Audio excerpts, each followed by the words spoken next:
All right, good morning, good afternoon, and good evening. So we are in week 7, module 7. Very excited. This week, don't forget, your final narrative is due.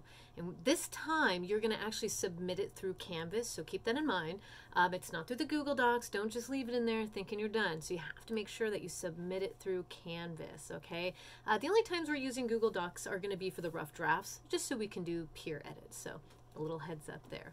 All right, so week 7, since you are working on your final drafts, this week should be pretty easy. And I just have you watching a documentary called Ishi the Last Yahi. In fact, it is Ishi, a gentleman who was found in the foothills of Orville. So I believe that is an answer to one of the quiz questions. So that being the case, I would really like you to make sure you start reading some of the extra things like The Decade We Almost Stopped Climate Change. Start reading it now, even if it's just to get a little bit of your feet wet, because it's very long and it's very detailed, but it's also very necessary. And you're going to see the quiz will include all of that. So as you're reading, make sure you print the questions and then just kind of write your answers out there, okay? I love it. It's heartbreaking. It's a great read. They do a really good job of making it feel like you're reading like a story. It's really, really good. So please take a look at that. Also, kind of skim over the religion, mastery over nature, and the environmental concern, because that's a study that is done on how religion influences our ways in which we look at nature. Right? So remember, I'm giving you all this like supplemental information that backs up the other information that we're covering and we're reading. And again, this also bleeds back into module 6, where we talked about that urge to dominate land, to take over and to make it into something for us. Not necessarily how it can benefit nature, but how does nature benefit us? And remember, we cannot live outside of nature. So it's really important that as humans, we take care of nature. Unfortunately, not everybody feels that way. To each their own. Unfortunately, to each our own demise. Okay, so I am very passionate about that in this world. I don't always follow my own rules, unfortunately. So yes, I'm aware that there are times where I'm a hypocrite, and I do say that very truthfully here. So anyway, so if ever you guys see me and you're like, you're using a plastic cup, I'm all, I know, you know. So anyway, after that, when you read the religion over mastery in nature, I also have what were the Crusades, and I throw that in there too, because again, we're talking about dominance over land and people. Okay, we have this thing in human nature where we're always trying to dominate in some way, shape, or form, whether we're taking something, whether it's material or your life. Okay, that's just, this is how humans are. This is how it's always been. I think, though, we keep thinking we are reverting back. We always take a few steps back as humans. I think overall we are evolving to be better humans, to consistently create a better life for humans. It's a balancing act, and we're just trying to get through and try and figure it out. So anyway, just consider, you know, how these things influence us. So anyway, Christian Crusades, religion, and how that influenced our mastery over land and people. Okay. All right. And then obviously the other reading is going to be the motivation behind the Crusades. For some of you, you're like, this is not history class. Well, in order to be a good composer, you have to have all the information to get you to get to the points you need to make. So again, I'm leaning you and pushing you forward into what I'm looking for in your research paper. See what I'm doing there? So notice how a lot of these you might not see there's a connection, but each one does validate that other point from behind. And that's what I want you to start looking for when you're researching, okay? And sometimes you end up down a rabbit hole, and I do that in class sometimes. I'm like, oh, and then there's this and this, and all y'all should read this too. And so you get a little bit overwhelmed because I do give you a lot, but I do that on purpose because it's important that you have as much information at your fingertips as you can. And I want you to start to see what kind of research might you need to do to be successful in that final paper. Okay, so we're done with the narrative. We're now moving forward into the research stage of how we're going to keep the research stage in our final second half of the class. So anyway, getting you going. With that, I do include a couple video, just a real quick video of it, because sometimes while visually that helps a little more than just reading, even though they're both visual, sometimes video helps more so than just reading. So anyway, I like to give you a little bit of everything there. With that being said, don't forget to watch the entire documentary. You will need to do that in order to finish up the discussion. And then also for pictures, we have Selling Native Children. Okay, take a look at that one. And then the Holy War Crusades. And so these are just visuals to kind of, again, continue adding to our repertoire of how we know how things work. And kind of, let's be honest, how America was founded and what was it really founded on. And histories behind have led forward to kind of show us, like, what is America based on? And these are the things that America is based on. Okay. With that, I'm going to cover a little bit of vocabulary. And again, don't forget you have your quiz still for the Ishi documentary, so you do need to watch that. And then there will be a discussion too. So again, I know your narrative is due, but majority of you have done a really good job on the narrative, and you're adding some things, but you're not doing excessive amounts, or maybe some of you are just like rewriting it. That's totally okay too. But I've given you a couple weeks on that, so you should definitely have enough time to both have the narrative done and this, because you're not waiting to the last minute, because you're learning in this class. If you wait to the last minute, what ultimately happens? Things kind of fall apart. Okay, so we're working hard. Y'all are doing great, and I appreciate it. So that being said, again, please start reading The Decade We Almost Stopped Climate Change. It is very important. Again, that's going to be a very long read, and the quiz is pretty long too, and there's a reason for this, because I want you to get into reading and figuring out the details. What are the important parts we need to understand in order to figure out why something is the way it is? What happened, and how did what happened in 10 years, and how did it all fall apart to where we're at right now? And is there a way that we can backtrack? Can we do that? And I give you some readings for the next week to figure that out. So anyway, I'm trying to give you things ahead of time so that way you're ready for it, okay? So real quick, I'm just going to go through our vocabulary. Through that, I do have a PowerPoint. Go ahead and check that out. You can follow through if you need. So the biggest thing we need to understand, and we saw this with last week too, how race seems to be getting in the way of progress in a sense, and happiness, and the pursuit of happiness, and justice for all, right? And so I'm going to give you kind of a few definitions of race, racism, and supremacy, and all these things are. So first of all, we have racism. It's the belief that different races, we're going to talk about what races are in a second, that different races possess distinct characteristics, abilities, or qualities, especially so to distinguish them as inferior or superior to others. And the issue with this, obviously, is we get prejudice, we get discrimination, antagonism, and it's directed at people or a person on the basis of their membership of that particular racial or ethnic group, right? And so typically one is marginalized. I don't remember if I talked about that last week, but they are marginalized or considered a minority. All right. And so this is our issue, is that that marginalized type of the ways in which we react to people or treat people. Okay. Like when we're watching Ishi the Last Yahi, how are they treating Ishi?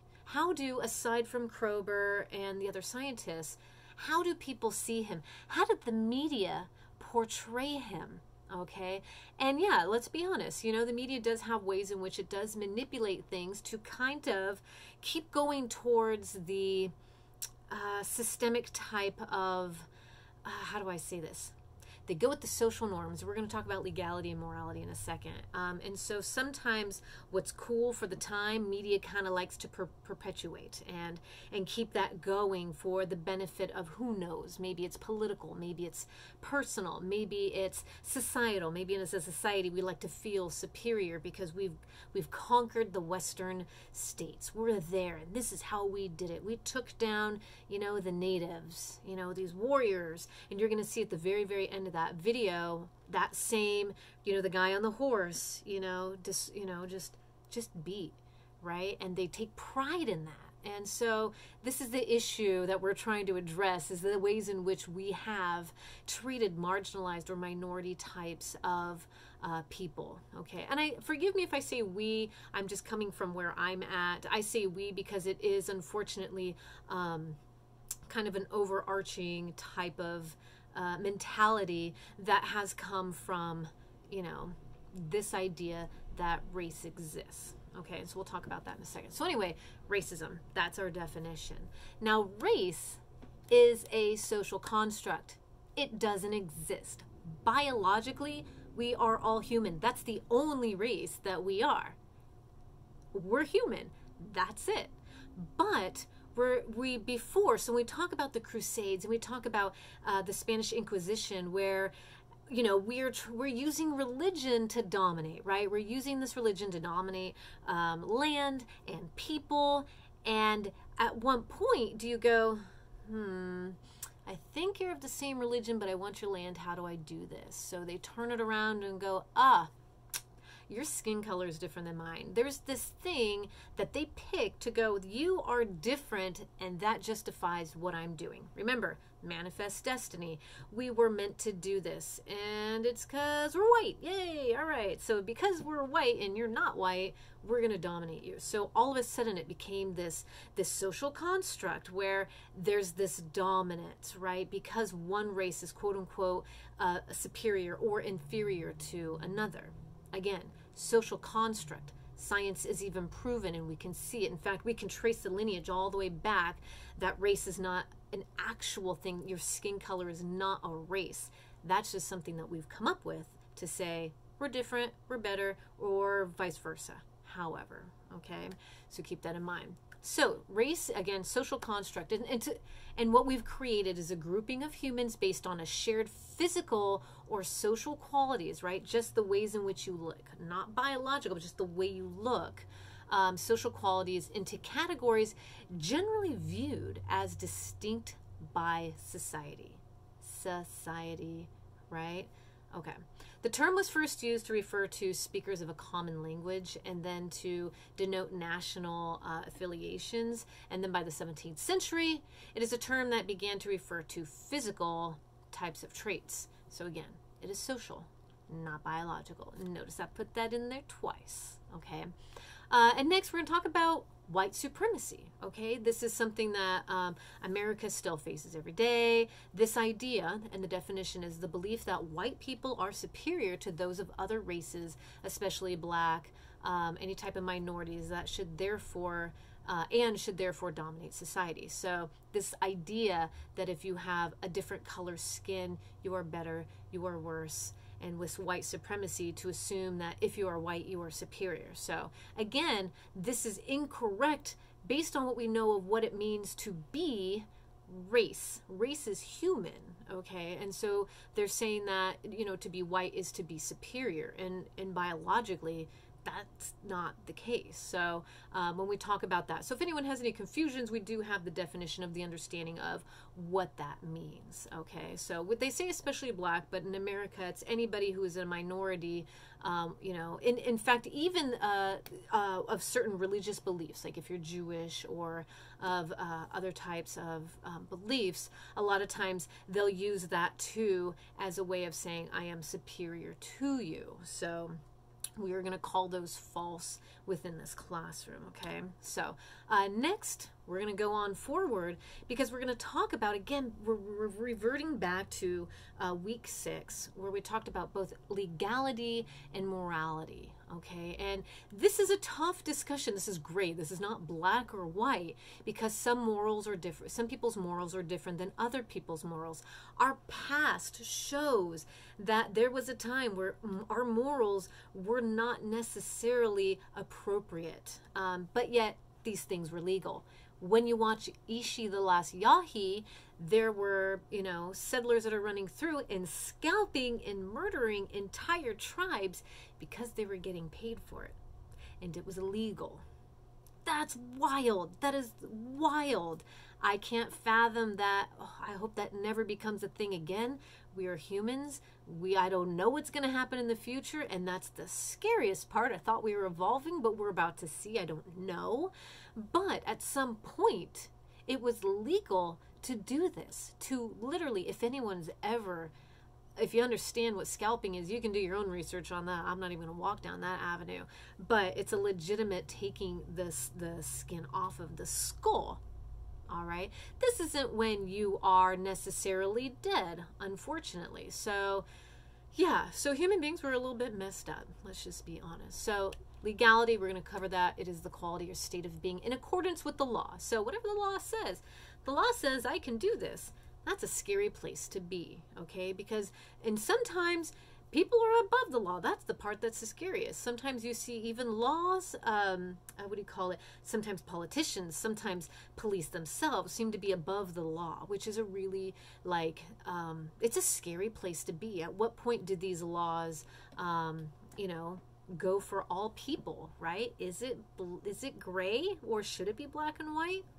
All right. And this is why, you know, laws are amended or changed or, you know, abolished.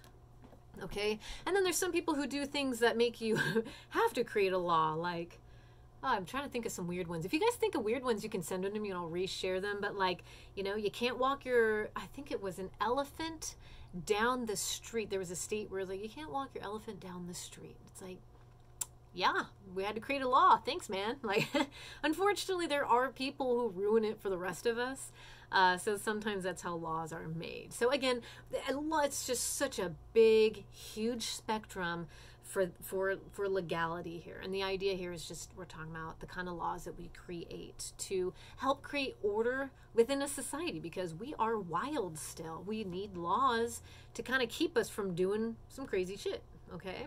And so morality, and we talk about this, where it's a particular system of values and principles of conduct, right? How in which we do things within our community, within our family, within ourselves. And it's specially held by a very specified person or society. So our society says, hey, murder's not good. That's against the law. And you're like, oh, you know what? Morally, I totally, you know, agree to that. And there might be some people who go, well, I don't know. I don't know you. I don't know exactly how some people might take that law, but currently we see as murder as unlawful. Okay, so, and then there are consequences to that. Okay, so the extent to which an action is right or wrong is based on a person's own life's assumptions, right? And when we're talking about religion and beliefs, and to some people, for me, I think it's morally wrong to destroy the earth, but that's my own personal belief on my understanding of how I feel about the earth, how we cannot live outside of it. So for me, to murder the earth is to essentially murder humans. Kind of makes sense in my opinion.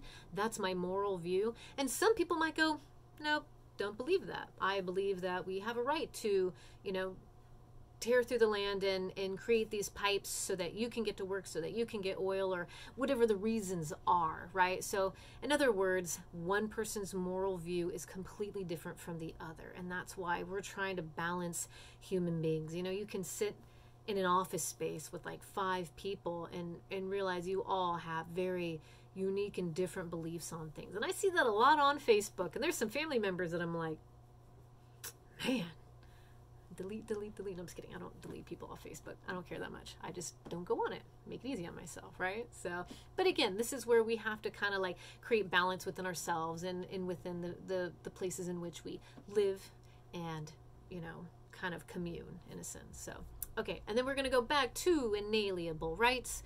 Those are the rights that could not be surrendered by the citizens to the sovereign. And so my question is here with Ishi, would he have inalienable rights? Okay, so a lot of people, I say a lot of people, you know, the media was creating him to be, what do you call it? A wild man. He wasn't a wild man. He was probably more civilized than most people, even Kroger will admit, that he's ever seen. He was delicate. He was considerate. He had great moral values too, for even his own beliefs. The reason why they called him Ishi and not Bob is because he would not speak his own name. That was his belief. He was true to that, and he believed to that, and he stepped back. And so instead, Kroger called him Ishi, which is Yahi for man. Okay, and so there was this common respect. And when they went back to Ishi's place and they were going to the land, Ishi had a really hard time because he had not asked, his spirits, his family, the land. He hadn't asked, hey, can I come back? And it felt disrespectful. And he did have his time and his moment to have these conversations, And this is what I really love about this documentary, is showing this understanding of respect for land and people and beliefs and understandings. But Ishi never let his religions and beliefs hinder his willingness to be a part of what Krober was trying to do, which was to understand Ishi and his tribes and his past and the ways in which he told stories. And I think the beauty of this, what this documentary is showing me, is that there is a beauty in being open to understanding all differences, and that is truly the essence that I'm trying to get across here. And I have to admit, for me sometimes, yeah, of course it's hard. For me, who has a belief in the morality of taking care of the land, those who do not, I can't say I'm not hurt. I can't say, it doesn't bother me. But I am willing to sit and listen and understand. The only thing is, I would hope that there's on both ends, right? This mutual willingness to listen and to understand and respect. And I think it's fair to respect land and people. I think that's the ultimate thing in order to be successful and get to the next level. I think that's, as humans, what we got to do. It's the opposite right now, and it's okay. We're just in a place of fear. Absolutely. We're afraid that our rights are going to get taken away from us. No matter what side you're on, you feel your rights are being taken away from you. And this is why people are so afraid of listening to the other side. It's like, I cannot hear you. If I hear you, that means I have to be okay with what I want being taken away. No matter what side you're on, this is exactly... And this is the irony of that. Where we're at as humans is we're all full of fear. And we're all full of fear that something that we have is going to be taken away. And that ultimate fear is freedom. Okay? Our liberties. We're afraid that it is going to be taken from us. And what we may not see is that these freedoms are not offered to all people in America.